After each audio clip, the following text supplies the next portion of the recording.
Ayun o, E7018, nakikita? 3.2 na 7018, mga best friend. Yan na, 130, okay?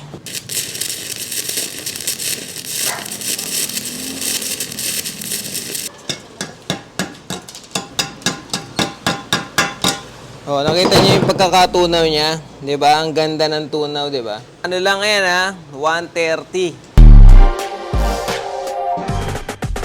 Yan, available na pong muli sa ating Kusama Japan, maliit pero malupit. Pero marami nagtatanong, kaya ba raw nito tunawin ang 7018? Ito po ha, papakita ko po sa inyo. Ito ha, nakasetup dito yung ating Kusama Japan, maliit pero malupit. At dito po, papakita ko sa inyo, meron ako dito ng dalawang pirasong 7018. Nababasa ba? 7018? Ha? Ayun o, E7018, nakikita? E7018 to na makapal. Ito po ay 3.2 to, 3.2, no? Na 7018, mga best friend. Ito, i-set natin to sa 130. Yan na, 130, okay?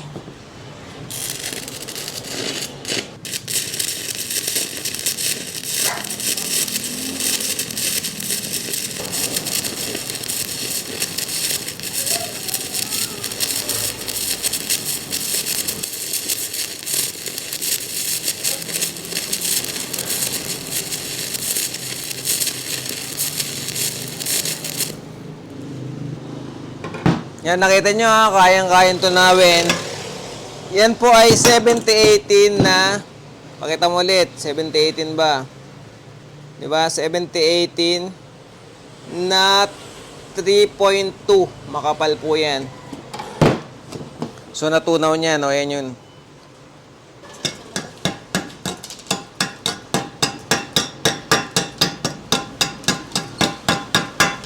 Oh, nakita niyo yung pagkakatunaw niya, 'di ba? Ang ganda ng tunaw, 'di ba? Ito. Oh. 'Di ba? Ang tunaw niya, oh.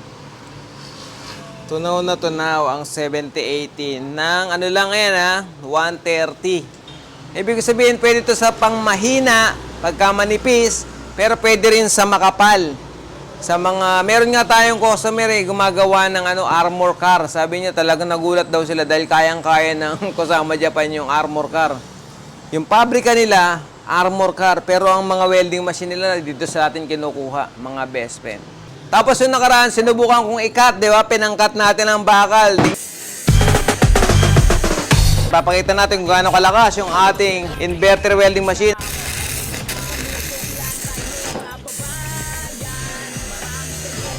Ganyan po kalakas yung ating Kusama Japan welding machine, IGBT powered, 300 amperes na accurate, mga best friend. Sa lahat po ng gustong umorder ng ating welding machine na maliit pero malupit, 20% off, mga best friend. Ang halaga lang po niyan ngayon ay 4,500 lang.